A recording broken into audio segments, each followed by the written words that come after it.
Hello everybody, it is still bow season and we're going to talk about sharpening your broadheads. All right, it's important to keep your broadheads sharp for arrow penetration on a deer. All right, a sharper knife, broadhead, whatever, is just going to penetrate with less effort, slow your arrow down less. And the reason you want better penetration is to get that pass through on your arrow. Do you have to have pass through to kill a deer? Well, no, you don't. But what pass through does, it allows you a better blood trail. All right, wilderness survival says you get impaled by something, you leave it in place because that can help stop up the wound a little bit. Same thing is true for deer. If your arrow goes through and stays there, the arrow itself can help block blood from dropping on the ground and giving you a good blood trail. A lot of things go into pass through: arrow weight, front of center weight, poundage on your bow, all sorts of things. One of them, of course, is a sharp broadhead. So we're focusing on a sharp broadhead because that is one we control. So this one here is a VSP 200 3-blade. And one thing I really like about these broadheads, they are so easy to sharpen.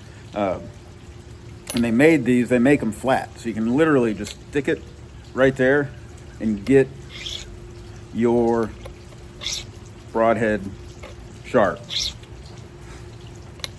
So again, what I'm doing here is just one stroke 3 times. So we pick a side, we put it down, 1, flip it, 2, 3. Now we're back to the other side. 1, 2, 3. 1, 2, 3. There's about 3 times. You're starting to feel it already get a bit sharper. This is one that I had shot through a deer and it needed touched up. Anyway, 1, 2, 3. 1, 2, 3.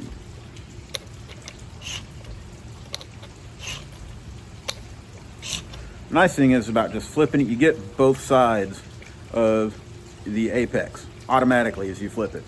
I've never found a broadhead as easy to sharpen as these right here.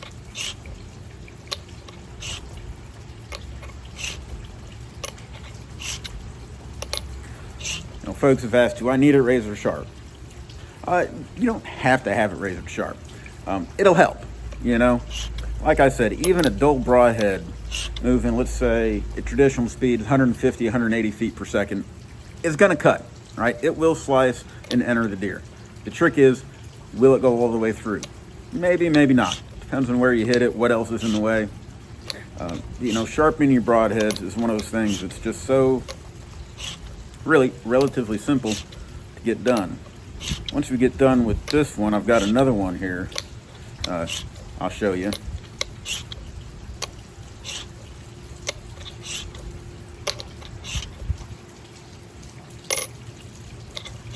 All right, so we've done, I don't know, 10, 12 passes through here. Yeah, now we're talking sharp. There we go. Much sharper. Not too worried about the point. Point's actually in pretty decent shape right now. But yeah, those are sharp. I'm gonna leave it on the rough side and then we'll flip over and do the other side. So this is another broadhead I have, another 200 point. This is a double bevel blade right here. Not 200 point, 200 grain. What am I thinking? So at this one, where I can't quite lay it flat and do sides, this one's a little harder. But you're basically gonna find that bevel and sharpen it forward like you would any other blade.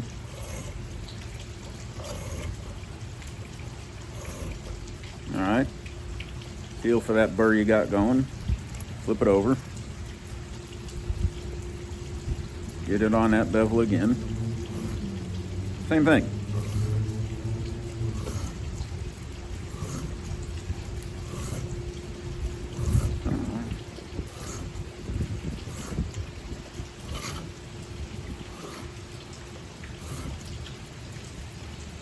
There we go.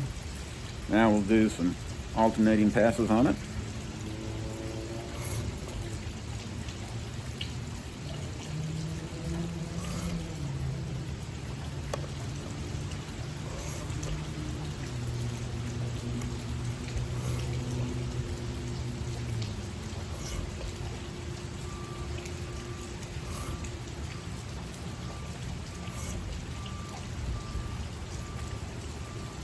Feel that edge, there we go. A lot better than the other edge. So now we just do the other side.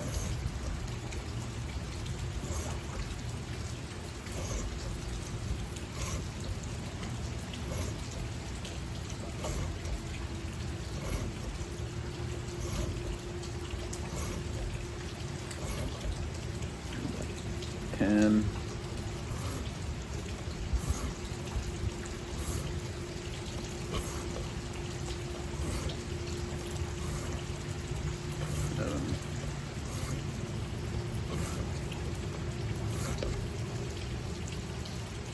there we go. I'll just work on that burr here with some alternating passes. Not a whole lot of pressure on the burr removal side.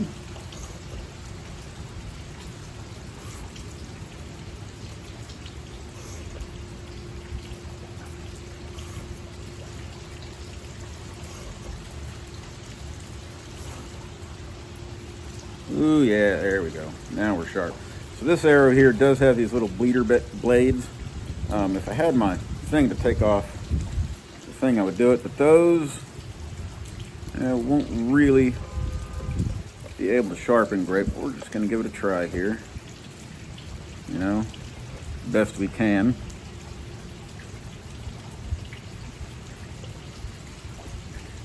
And there we go.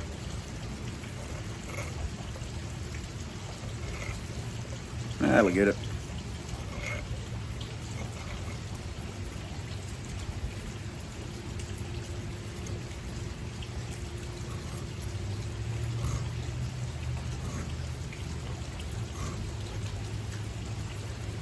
Kind of get the other side.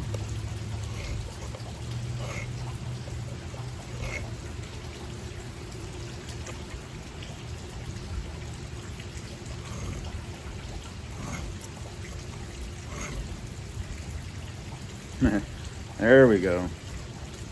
All right, so we're gonna flip our stone over here. This is a sharp all stone, great quality diamond stone. I really like them. This is a small travel one. I actually keep this one in my car just in case I need to sharpen something, right? I'm gonna flip it over here to 1200 grit side. So the one side was 325. This one we're doing right here, 1200. Again, just a great stone if you're doing stuff. It is small and compact, so when I actually need a good flat stone, I'll use this one. Keeps in my car throughout hunting season. You never know when you might need to touch up your hunting knife.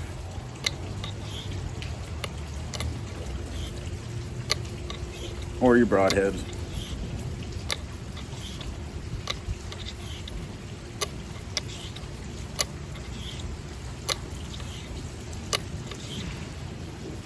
Oh yeah, now we're razor sharp.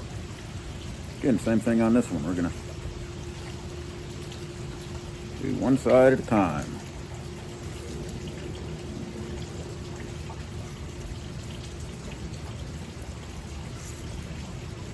Just like that.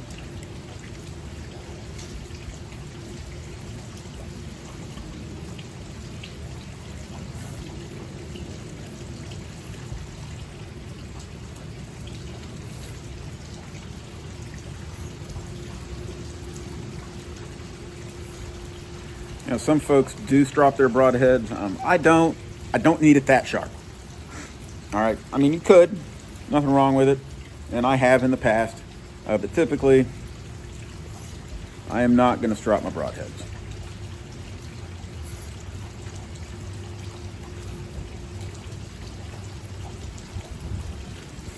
One thing to note, yes, be very careful as you sharpen your broadheads because there are a lot of blades out there that can get you.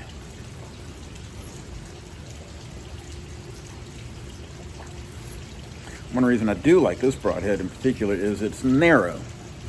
So it's not going to pull up a lot of drag moving through an animal, right? So long and narrow.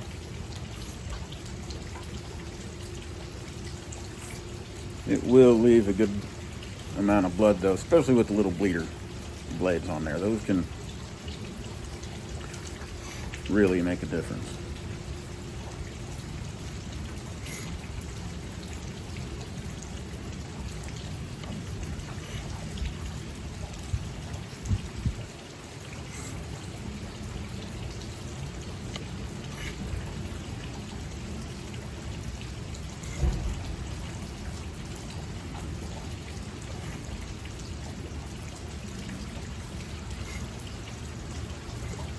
Switch sides on it.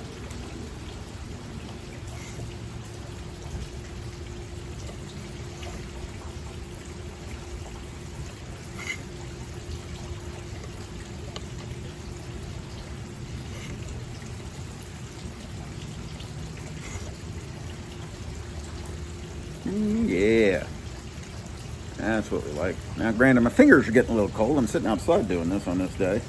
But yeah, nice and sharp. So again, I just did 2 broadheads that I had to use, had gotten a little dull. Took me what, probably about 10, 11 minutes, I think.